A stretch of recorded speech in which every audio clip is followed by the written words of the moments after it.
Okay, today's topic is histamine and anti histaminics. तो आज के वीडियो में सिर्फ हिस्टामिन ही करेंगे अपन, ठीक है, कवर। तो हिस्टा मतलब इसके नाम में ही सब कुछ है। देखो, हिस्टा मतलब टिश्यू और एमाइन मतलब the compound which is synthesized from the amino acid, ठीक है। तो मतलब ये टिश्यू और अमाइन हर टिश्यू में प्रेजेंट होता है जो अमीनो एसिड से बना होता है, ठीक है। इसका दूसरा नाम है बीटा इमिडोजल लाइल इथाइल अमाइन, ठीक है। ये आपको याद रखना है कि एग्जाम में ऐसे एमसीक्यू कभी भी पूछ सकते हैं, इसलिए, ठीक है।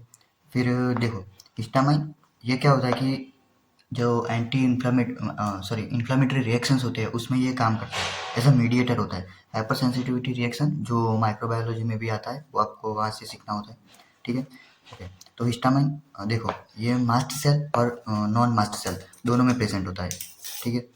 तो ये देखो, मास्ट सेल में ये ऐसे ग्रेन्यूल फॉर्म में होता है। ये ग्रेन्यूल्स होते हैं इसके। देखो, ये मास्ट सेल्स के ग्रेन्यूल्स है, इसमें होता है हिस्टामाइन। अब ये कैसे होता है, कैसे है, किस में होता है, देखो। तो मास्ट सेल में ये देखो, पूरा ये मास्ट सेल है, इसमें ग्रेन्यूल है और इसमें भी एक ग्रेन्यूल है, ठीक है। उसमें हिस्टामाइन प्रेजेंट होता है। हिस्टामाइन प्रेजेंट कैसे होता है, तो ग्रेन्यूल में यहाँ प्रोटीन होता है, क्योंकि देखो हिस्टामाइन एक पॉजिटिव चार्ज है, पॉजिटिव है, कंपाउंड है। तो प्रोटीन नेगेटिव और हिस्टामाइन पॉजिटिव, ठीक है। तो हिस्टामाइन पॉजिटिव ऐसे ही ग्रेन्यूल्स में बाइंड होता है। पर जब अगर ज़रूरत हुई हिस्टामाइन को रिलीज करने की, तो वो कैसे रिलीज होगा, जैसे देखो किसी के एक्सचेंज में ये रिलीज होगा। तो इसमें क्या होता है कि सोडियम अंदर जाएगा और हिस्टामाइन बाहर आएगा, क्योंकि पॉजिटिव के सामने पॉजिटिव ही अंदर जाएगा तो पॉजिटिव ही बाहर आएगा। तो ठीक है, सोडियम अंदर जाएगा और हिस्टामाइन बाहर आएगा। ऐसे ये ग्रेन्यूल्स के फॉर्म में ये रिलीज होता है, ठीक है। मास्ट सेल में ऐसे ग्रेन्यूल्स होता है और नॉन मास्ट सेल्स में अदर सेल्स हो गए, जैसे कि ये ब्रेन में प्रेजेंट होता है और ये गैस्ट्रिक म्यूकोसा में भी प्रेजेंट होता है, ठीक है। तो यहाँ भी नॉन मास्ट सेल्स में भी प्रेजेंट होगा, जैसे ब्रेन है और गैस्ट्रिक म्यूकोसा है, ठीक है। तो ये दो दो जगह प्रेजेंट होता है हिस्टामाइन, ठीक है। अब देखो, इसका हमने देख लिया कि कैसे कैसे प्रेजेंट होता है, ये हमने देख लिया, ठीक है। अब हम देखेंगे कि इसका सिंथेसिस कैसे होगा, ठीक है। तो हमने पहले ही बताया कि ये कोई अमीनो एसिड है, उससे बनेगा, क्योंकि ये अमाइन है, ठीक है। तो अमीनो एसिड कौन सा रहता है, हिस्टिडीन रहता है। ये एग्जाम में ऐसे एमसीक्यू पूछ सकते हैं कि कौन से अमीनो एसिड से बनता है, ठीक है। तो हिस्टिडीन का डीकार्बोक्सिलेशन करेंगे तो हिस्टामाइन बनेगा। अब हिस्टामाइन का डिग्रेडेशन कैसे होगा, जब उसकी ज़रूरत खत्म हो गई तो वो देखो, हिस्टामाइन एज अ मिथाइलेशन भी हो सकता है या एज अ ऑक्सीडेशन भी हो सकता है। मिथाइलेशन कैसे होगा, एन मिथाइल ट्रांसफरेज एंजाइम से ये प्रोडक्ट बनेगा, ठीक है। और डाईअमाइन ऑक्सीडेज से ये इसका ऑक्सीडेशन होगा और बनेगा इमिडाजोल एसिटिक एसिड। देखो, ये आपको याद कैसे रखना है कि इसमें इसका दूसरा नाम क्या है, बीटा इमिडाजोल इथाइल अमाइन। तो इसमें भी इमिडाजोल है, इसमें भी इमिडाजोल है, क्योंकि उसका ही ऑक्सीडेशन करके हमने ये बनाया है, तो उसके भी नाम में ये रहेगा, ठीक है। ये इसके दो बाय प्रोडक्ट हो गए, ठीक है। अब हम आ जाते हैं इसके रिसेप्टर्स पर। देखो, ये रिसेप्टर्स ज़्यादा इंपॉर्टेंट है इससे, ठीक है। तो रिसेप्टर्स पे आप ज़्यादा फोकस करना। देखो, चार तरह के रिसेप्टर्स होते हैं, H1, H2, H3 and H4। इसमें H1, H2, H3 more important है, ये थोड़ा लेस इम्पोर्टेंट है। बट इसकी साइट है वो एमसीक्यू में ऐसा पूछ सकते हैं कि इसका लोकेशन किधर होता है और ये काम क्या करता है, ठीक है। तो H1 से शुरू करते हैं, ठीक है। इसका देखो, लोकेशन में ये बात होती है कि लोकेशन जहाँ होगा ना, उसी तरह उसका यूज भी होगा। तो उसी तरह हम उसके ड्रग्स भी बनाएंगे। ड्रग्स मतलब उसके एंटागोनिस्ट और एगोनिस्ट, ठीक है। तो इसका लोकेशन बहुत ही इंपॉर्टेंट है। आपको लोकेशन से ही सब कुछ याद रखना है, सब कुछ आपको याद रह ही जाएगा। यूजेस उसके डायरेक्ट लोकेशन से ही आपको पता चलेंगे, ठीक है। तो जो स्मूथ मसल होता है उसमें H1 रिसेप्टर्स प्रेजेंट होते हैं, ठीक है। तो अगर देखो स्मूथ मसल है,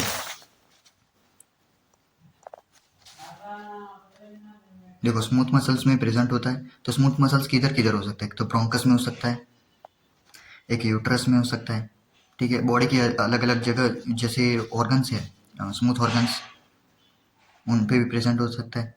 तो ये ब्रोंकस में क्या कराएगा, स्मूथ मसल है तो ये क्या कराएगा, हमने लिख रखा है। स्मूथ मसल में ये क्या कराएगा, कॉन्स्ट्रिक्शन कराएगा, तो ये ब्रोंको कंस्ट्रिक्शन करेगा। तो मतलब इसका मतलब कि अस्थमा में जैसे ब्रोंको कॉन्स्ट्रिक्शन हो जाता है तो H1 के एंटागोनिस्ट हम यूज़ कर सकते हैं एज अस्थमा में, ठीक है। बट आजकल अस्थमा के और भी नए ड्रग्स आ चुके हैं, तो अभी फ़िलहाल हम ये यूज़ नहीं करते, बट पहले ये यूज़ करा करते थे, ठीक है। तो ब्रोंको कॉन्स्ट्रिक्शन हो सकता है, यूटेरस का यूट्राइन कॉन्स्ट्रिक्शन हो सकता है, ठीक है। अब देखो, ब्लड वेसल्स में भी ये कॉन्स्ट्रिक्शन कराना चाहिए, क्योंकि ब्लड वेसल्स में भी स्मूथ मसल होता है, तो उस पर डायरेक्ट एक्ट करके ये वासो कॉन्स्ट्रिक्शन कराना चाहिए, बट ऐसा नहीं होता। स्मॉल ब्लड वेसल्स में ऐसा नहीं होता। क्यों नहीं होता? क्योंकि देखो, ये अ, ये ब्लड वेसल है, ब्लड वेसल में यह एंडोथेलियम है, ठीक है, और इसके बाहर स्मूथ मसल होता है। स्मूथ मसल का नाम क्या है? पेरिसाइट्स, ठीक है, इसका नाम होता है पेरिसाइट्स, और यह है स्मॉल ब्लड वेसल, ठीक है। तो यहाँ ये कैसे काम नहीं करेगा? देखो, हिस्टामाइन, एक मिनट आपको दिखा देता हूँ, मैं पीछे लिख रखा है। देखो ये कैसे काम करेगा। देखो इधर देखो, ब्लड वेसल है, ब्लड वेसल के एंडोथेलियम में जाएगा, ये कैल्शियम पर एक्ट करेगा।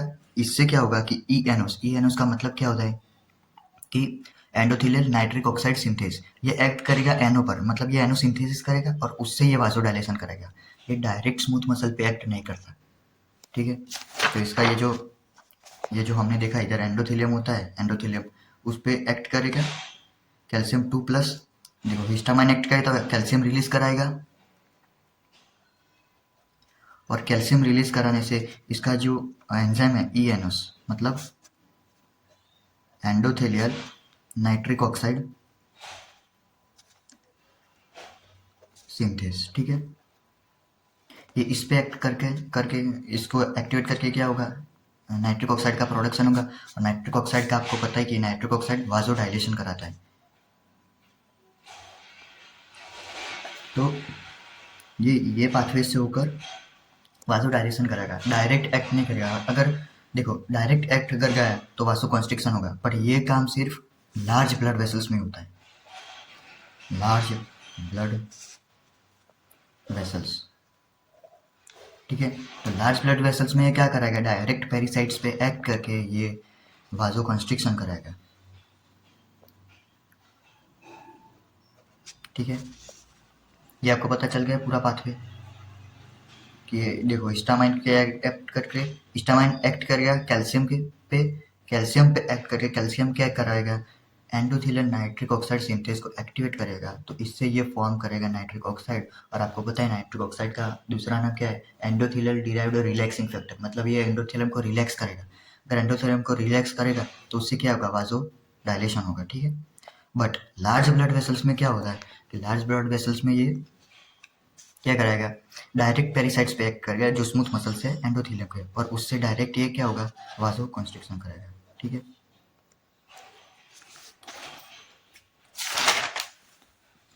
देखो तो इसकी लोकेशन ये पता चल गया, स्मॉल ब्लड वेसल वासो डायलेशन, लार्ज ब्लड वेसल वासो कॉन्स्ट्रिक्शन। अब ब्रेन पे ये हाइपोथैलेमस पे एक्ट करके क्या कराएगा? वेकफुलनेस। ये H1 ब्रेन में हाइपोथैलेमस में प्रेजेंट होता है और ये करेगा वेकफुलनेस। इसका आगे यूज होगा, हम देखेंगे। ये क्या होता है? पोस्ट साइनेप्टिक होता है। पोस्ट साइनेप्टिक मतलब वो तो आपको पता ही होगा ना। देखो ये और ये प्री साइनेप्टिक है, ये पोस्ट साइनेप्टिक है। तो H1 इधर प्रेजेंट होगा, H2 भी इधर प्रेजेंट होगा, बट H3 है वो इधर प्रेजेंट होगा। H3 है वो प्री साइनेप्टिक है, वो आगे आएगा, आप आगे लिखेंगे अपन। और ये जीआईटी में स्मूथ मसल है तो क्या करेगा? कॉन्ट्रैक्शन करेगा। और पीएनएस में क्या कराएगा? इचिंग करेगा, ठीक है। पेरिफेरल नर्वस सिस्टम में ये इचिंग करेगा, ठीक है। अब H2 में, तो H2 रिसेप्टर कहाँ प्रेजेंट होता है? तो गैस्ट्रिक में, गैस्ट्रिक म्यूकोसा में प्रेजेंट होता है। ये क्या करेंगे? Secretion of HCl। वो कैसे करेंगे? क्योंकि देखो गैस्ट्रिक म्यूकोसा में, गैस्ट्रिक म्यूकोसा का सेल है, तो इधर प्रोटॉन पंप होते हैं, तो ये डायरेक्ट प्रोटॉन पंप पे एक्ट करके ये H+ और Cl- को Cl- पे एक्ट करेगा, और इससे क्या बनेगा? HCl। तो HCl का प्रोडक्शन कैसे होगा? Direct acting on the H+ K+ pump, ठीक है। ये आपको याद रखना पड़ेगा। फिर है हार्ट। हार्ट में क्या कराएगा? इंक्रीज हार्ट रेट और हार्ट का कॉन्स्ट्रिक्शन कराएगा, जिससे हार्ट रेट बढ़ेगी, ठीक है। ब्रेन पे ये पोस्ट सिनेप्टिक प्रेजेंट होता है, ठीक है। ये वाला डायग्राम आप याद कर लीजिए, क्योंकि देखो ये H1, ये H2, ये H3 रिसेप्टर है न्यूरॉन। ल्यूकोसाइट पे देखो H4 जो होता है वो ल्यूकोसाइट पे प्रेजेंट होता है, ठीक है। वहाँ आगे देखते हैं अपन। ये पोस्ट साइनेप्टिक है, ये प्री साइनेप्टिक है, और बीच में ये साइनेप्स रहता है, जैसे कि ये न्यूरॉन है और ये ऑर्गन है, ठीक है। तो H1 और H2 ये याद रख लेगा कि ये पोस्ट साइनेप्टिक होते हैं और H3 प्री साइनेप्टिक होता है। अब आ जाते हैं H3 पर। तो H3 देखो, ये ब्रेन में प्रेजेंट होता है, ये इनहिबिशन का काम करता है। ये इनहिबिशन का काम क्यों करता है देखो, क्योंकि इसका जो रिसेप्टर है, H3 का रिसेप्टर है वो इनहिबिटरी टाइप है। इनहिबिटरी मतलब GI और GO सब टाइप है। GO ये क्या होते हैं, तो ये G प्रोटीन कपल्ड रिसेप्टर्स होते हैं सारे। ये डिफरेंट रिसेप्टर्स के अलग अलग टाइप्स है, ठीक है। H1 तो किससे बना होता है, तो ये GQ सब टाइप से बना होता है। H2 तो GS, H3 तो GI और GO सब टाइप, और H4 और वो भी GI सब टाइप में, ठीक है। तो ये तो GPCRs मतलब G प्रोटीन कपल्ड रिसेप्टर्स आपको जनरल फार्मेट में भी आ गया होगा, तो ये तो पता चल ही गया होगा, ठीक है। अ, अब देखते हैं यहाँ, तो ये पता चल गया कि इनहिबिशन का काम क्यों करता है, क्योंकि उसका टाइप ही इनहिबिशन वाला है। GI और GO सब टाइप है इसका, तो इनहिबिशन करेगा। अब देखो ये इनहिबिशन किसको कराता है, H1 और H2 रिसेप्टर्स को इनहिबिट करेगा। तो देखो H1 इधर वेकफुलनेस कराता था, तो वो उसका इनहिबिशन करके क्या करेगा, सीडेशन कराएगा, ठीक है। अब ये लंग, स्प्लीन, गैस्ट्रिक म्यूकोसा और स्किन में ये क्या करेगा, हिस्टामाइन का रिलीज इनहिबिट करेगा, क्योंकि ये सब यहाँ प्रेजेंट होता है, इधर लंग्स और इसमें प्रेजेंट होता है। तो इन दोनों को इनहिबिट करके ये हिस्टामाइन के रिलीज को इनहिबिट करेगा, ठीक है। अब आ जाते हैं H4 पर। H4 पर क्या होगा कि ल्यूकोसाइट्स में प्रेजेंट होता है। तो ल्यूकोसाइट्स का ये जनरली हिस्टामाइन किधर काम आता है, इन्फ्लामेटरी रिएक्शंस में। तो वो कैसे काम आता है, क्योंकि ये H4 पे प्रेजेंट होता है ये रिसेप्टर। हिस्टामाइन इस रिसेप्टर पे जाके कीमोटैक्सिस करेगा, जिससे कि न्यूट्रोफिल्स और ल्यूकोसाइट्स होते हैं वो सब उस साइट पर जाएंगे जहाँ इन्फ्लामेशन हुआ है, ठीक है। और इस तरह से ये देखो, जैसे कि ये किसी साइट है, इधर इन्फ्लामेशन हुआ, इधर कोई इंजरी हुई है, ठीक है। तो इंजरी हुए तो ब्लड वेसल्स में न्यूट्रोफिल इधर से इधर जाकर इधर साइट पे जाएंगे न्यूट्रोफिल्स। तो ये साइट पर जाना, इसका ही नाम होता है कीमोटैक्सिस। ये पैथोलॉजी में भी आएगा आपको, ठीक है।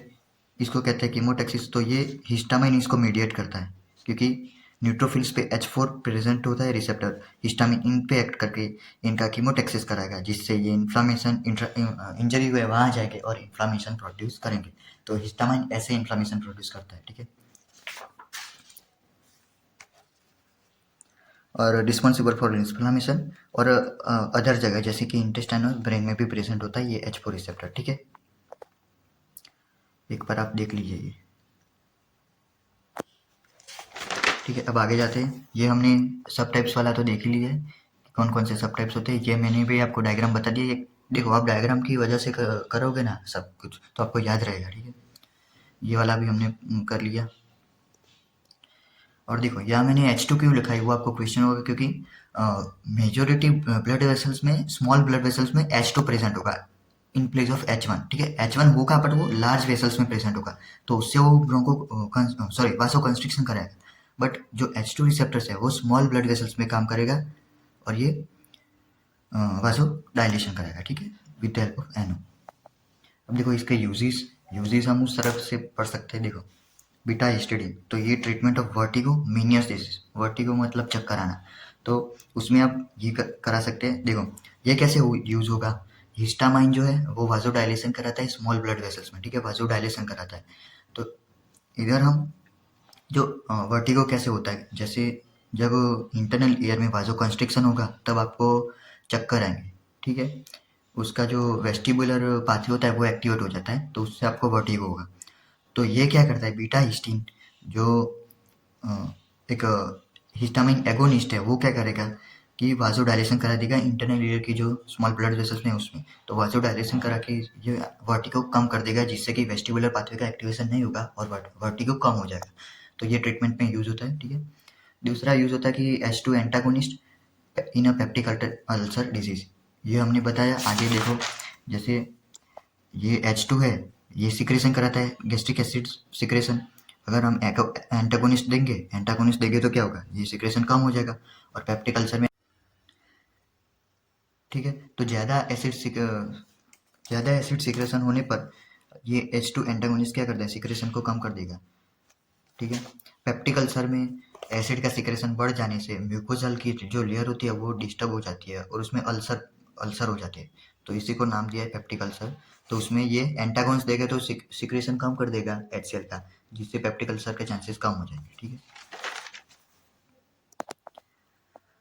अब H3 देंगे, H3 एंटागोनिस्ट, तो ये पिटोलिजेंट है। Pitolisant for the treatment of narcolepsy. Narcolepsy क्योंकि H3 जो होता है वो सेडेशन करवाता है और हमने सेडेशन को कम कर दिया, बंद कर दिया। तो सेडेशन को बंद कौन से डिजीज में करना है, तो नार्कोलेप्सी में सेडेशन ज़्यादा होता है, तो सेडेशन का बंद करने का काम नार्कोलेप्सी में ज़्यादा होगा, तो उसके लिए ड्रग कौन सा है, पिटोलिजेंट। ठीक है। H3 एंटागोनिस्ट, सेडेशन कम कर दिया, इससे क्या होगा, वेकफुलनेस बढ़ जाएगा। ठीक है। H4 एंटागोनिस्ट, तो H4 एंटागोनिस्ट हमने देख लिया फॉर एफ। देखो H4 क्या करवाता है, इन्फ्लामेशन करवाता है, उसका एंटागोनिस्ट देंगे तो क्या होगा, एंटी इन्फ्लामेशन कराएगा। ठीक है। आज के वीडियो के लिए इतना ही। ठीक है। देखो इसमें एग्जाम ओरिएंटेड क्वेश्चंस तो ये रिसेप्टर्स पे ज़्यादा आ सकते हैं। ठीक है, आप एक बार ये देख लीजिएगा। ठीक है, ये और ये।